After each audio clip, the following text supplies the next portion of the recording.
Welcome back to the Bumper Breakfast. We have Olayinka Olajanios joining us this morning on the table.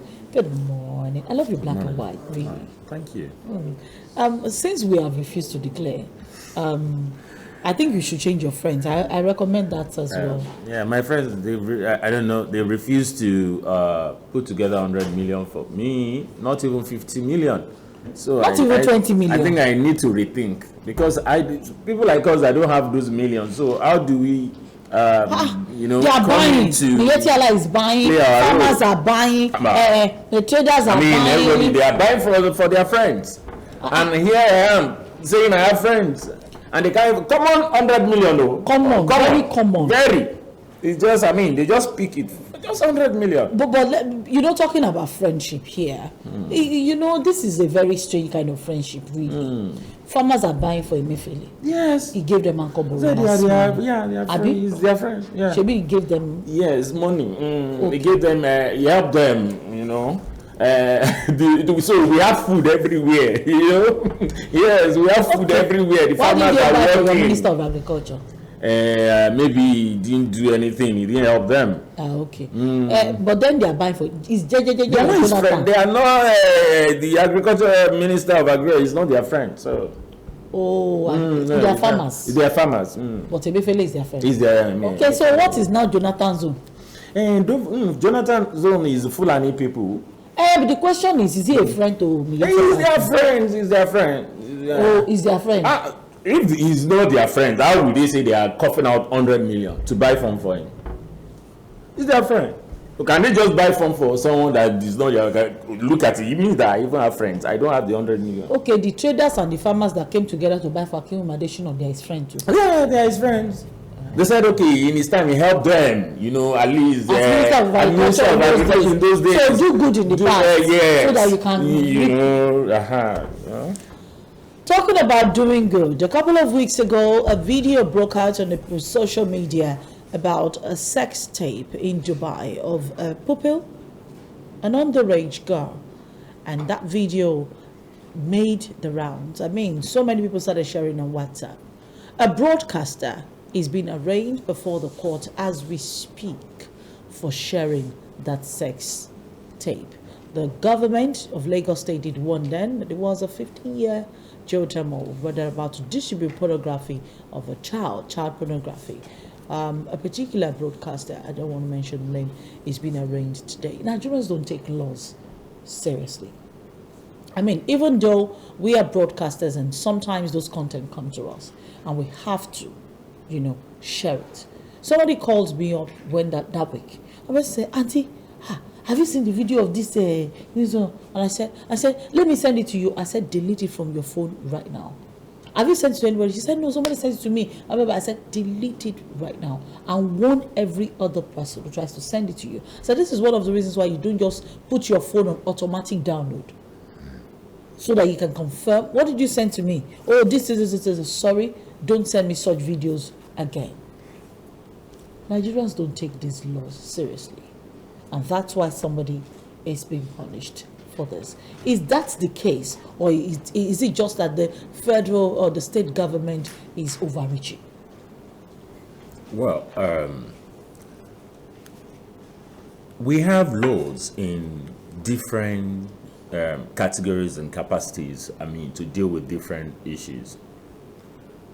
When we hear that the National Assembly or the State Assembly is coming up with, some other bills, some laws, and we wonder, some of these things these people are coming up with are repetitions of laws that actually exist.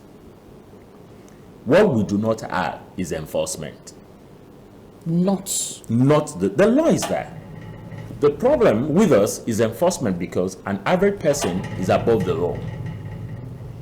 I'm saying an average person because I'm not even talking about the people in authority. Because the people in authority, to them, they are above the law.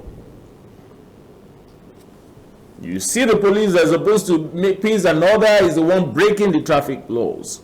And it will tell you that, yes, probably they have one urgency matter, and all that, so they have to break the law. You see them taking one way. You see them doing all those things. The laws are there. But some people just feel that they are above the law.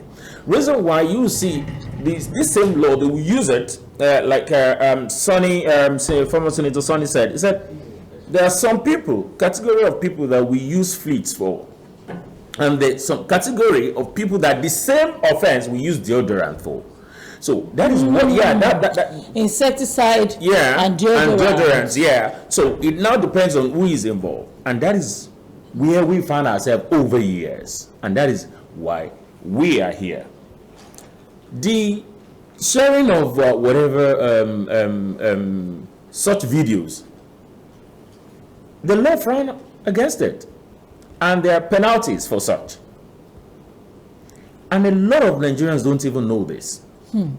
Well, maybe because I would say maybe they are not exposed, or they are no orientation. They don't really know what they should do, what they should not do. For instance, if a journalist is not aware of such law, and you are a journalist, and you are not aware that there are some videos that you shouldn't share, then I mean, I have a question for such person. So there are some things you should know. It's like a lawyer, for instance. Don't be deceived. There are lawyers who will share those things. I belong to a platform of some lawyers, and by the grace of God, okay, fine. We have to. We have admins and all that. And one thing, anytime I come, I said, look, here is not Market Women Square or platform. So if you go against the rules of you should not do this, you should not do this, you still see lawyers doing some things. And I ask, and you went to school, and you are a lawyer, and you should know the law. So what do you tell people that are not lawyers, that may not be privy to these laws? So what do you tell them when they come to you if you are doing it? The same thing. So you see them sharing those, like we have platform, come, nobody should share this. If you try it, we take you out. So we remove you, we block you, and we remove you. That's what we do. So nobody comes to that platform and share all sorts of rubbish. Not such videos, whatever on our platform. Strictly for the business that platform was created for. Sorry, sometimes I have seen people then come and share prayers. Like that platform, we tell them, please, no religion, whatever, no political, whatever. But I said they are your own issue. You're heading to hellfire. Let them call me names. Let them call me. In fact, I in my own denomination, in my own church, we have different platforms. In fact, we create a particular platform, and we told the people on that platform, please, this is a church. Don't forget, it's a church platform. But this group, and we told them, please, no prayers, no forwarded open heavens or whatever on this platform. Do it on another social, whatever that belongs to the same church. Is that not your church? It's my church, but we have other social group in that same church that you can forward all those things to. But on this particular platform, don't. And this is where I have a problem with you, Olainka. Are you not a Christian? Are you not supposed to be winning souls? Yes, it's not by. Look, it is a simple principles. You can win souls. I'm not disputing that. We go out and we pray to people, and I find myself in places and I talk to people. Yeah, you're supposed to win souls. We are doing that. But don't come under these guys of winning souls and come and the prayer. Some people will even send it to somebody, and you're blessing. I'm like, what is happening here? Are people dumb? So I tell them, don't. If you share this to 20 people, you are deceiving yourself. You don't even double. One, you never prayed. You don't even know how to pray on your own, and you are saying you are believing those crap that they are sending to you. So we don't tolerate that. I'm a Christian. I'm not stupid, and I'm not foolish. I have my brain. I have my senses intact. So I'm not a religious bigot. So nobody should come and give me all the stories about. I'm not a religious person. So that is clear. On this, I think the first person should face it. It's an offense. So if you have committed an offense, and there's provision for that under our law, and it gives such punishment for that, then go and face it. Probably if we do more of this, people will learn. And what you're not supposed to do, and I pray that by the time we are done with this, and if the person is found culpable, and if the person served the punishment, then probably should go viral so that people, others will learn. Will understand. You see, my challenge, however, is the fact that quite a number of people will say it is because this girl's parents are high placed, or they have the wherewithal. You know, yesterday for some reason I was just thinking about this young girl. I was just thinking about recovery, and I was looking at a recovery process where she can be reintroduced to society, and I almost felt like it was an impossibility. You know, I was running this in my head. It was just a private thought. I looked at the number of schools that will reject her. I looked at the number of parents who would have given Chrisland the instruction and condition that if she returns to that school, they will withdraw their kids. And so Chrisland suspended her. That was actually one of the reasons they would have suspended her, which would lead to expulsion or voluntary withdrawal. Look at the other schools who will say the same thing. She can't go to a public school simply because Nigerian parents like you and I chose to victimize a victim. Yeah, unfortunately, it's sad. It's sad because you see, solution is not rejection. Sure. Solution to this is not rejecting this girl. It's not, and that's why some of us were not happy when they started displaying this girl everywhere. Showing this, snapshotting and sending everywhere. In fact, I'm sorry, because a lot of people will be asking, hey, what about that? She did that girl is this, that. That's not where she's a little child. How did she get there? Thank you. We are concentrating on the way forward now, and not about what she did or what has happened. Now, it's not about rejecting this girl.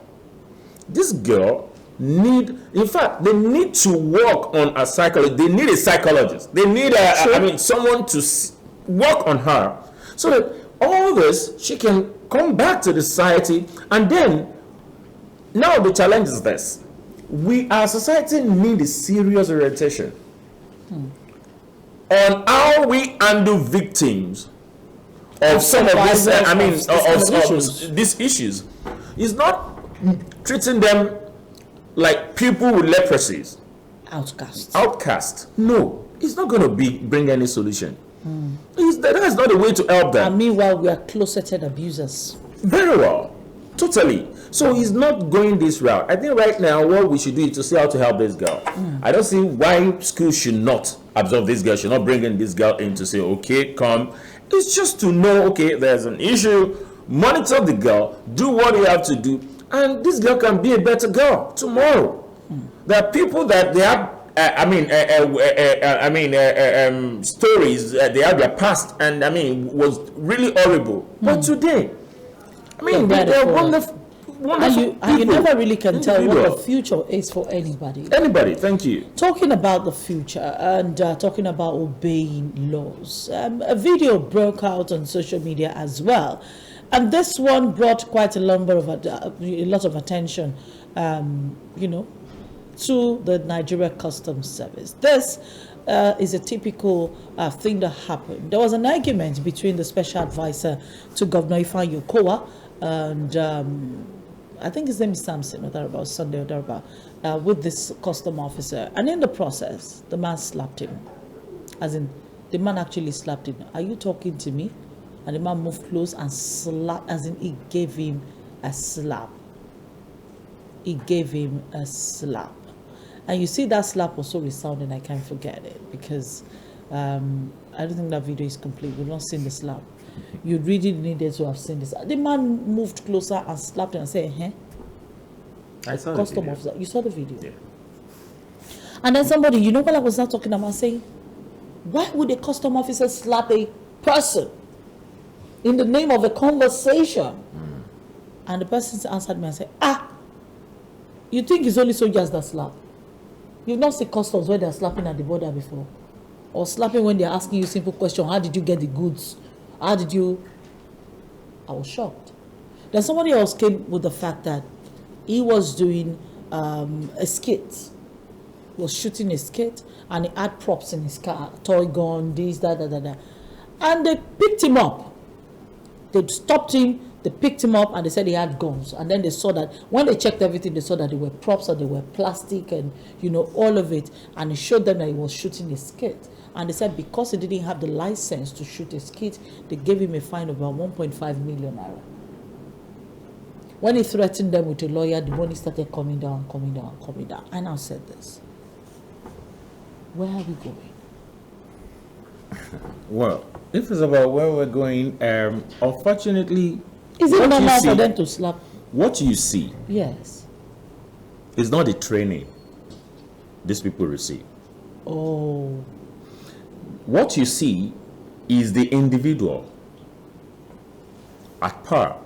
And that is an average Nigeria in display. I was at my daughter's school when they resumed, where they were parking and okay, let everybody park and drop this and do that. So where we parked, there was a woman. She came in and she parked on the place that would take 2 cars. And all I did was to wind down. I said, Madam, please, can you just move closer to this or to that side so that you can have space for another vehicle. Consider order so that another vehicle could come in. She went up. Who are you to tell me where to park? Who are you to talk to me like that? Immediately I just pressed my window button. Why not? I had to mind my business. That is an average Nigeria with frustrations and with little or nothing up there. Now, why I said this is not the training these people got, I was opportune to, I went through a training under the security, particularly let me use the police. And while they were coming to teach us some things, lecturing and all that, I kept asking one question. And the question I was asking all the senior officers that were coming to teach us, do you teach all those policemen out there this same thing you are teaching us? And they said yes. I said, but this is not what we see out there. They would also tell you yes, they know. God bless you. They said yes, they know. I said, so why? Well, not all. To be fair to the police, I always say this, there are fine policemen around. But this set of people that are on the road misbehaving and doing this in the name of policing us. Policing us. And that is what could have let's even say the man has said, I am this or abuse you. That's who I want to slap. No court. There's a particular case. In fact, the case went all the way to Supreme Court, and he just said, look, Olenie, you are mad.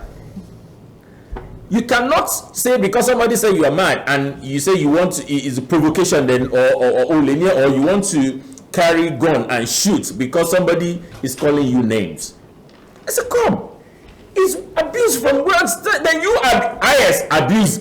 Return the abuse. You have mouth. You don't have mouth. Not that somebody has said whatever he has said. Who, as a security officer, you are supposed to lay good example. Well, though I can't say arrest because I don't know what offense you'll be arresting him for. But then raising your hand to slap the person is a no-no. No law has allowed you to do that in such circumstances. It's not as if this man is carrying gun or is running or he has committed an offense and you're trying to arrest him and he's evading arrest and all that. So which reason will you say you have? You have to slap for the slap. So I think it should be made a scapegoat. The appropriate authorities should do the needful and let him face. The dance, or what do you call it? Let him face it, so that let others see that when you do this, look, these people pay your salary. I don't get it. You see FRC. If I pay your salary, then you still beat me. Have you seen FRC officials jumping on top of a vehicle like this that they want to fly away? and the vehicle is driving and they too they are on it. Like, I'm asking for reforms, and okay, I asked them the other question that comes. Do you at different times bring in these people back for training? Retraining. They don't do that. What they do, maybe the ones that looking for promotions. Okay, so they train them for the next level. For promotions. Maybe that's why you hear one course and all that for one promotion and get for the next. But most of the people on the road, no. They don't rebrand, they don't, no reform. And that is what we've been saying. And it cut across to all security agencies. The police, the military, even the military that some of us were saying, oh, we were respecting and they were doing, it's a different music now. So all of them,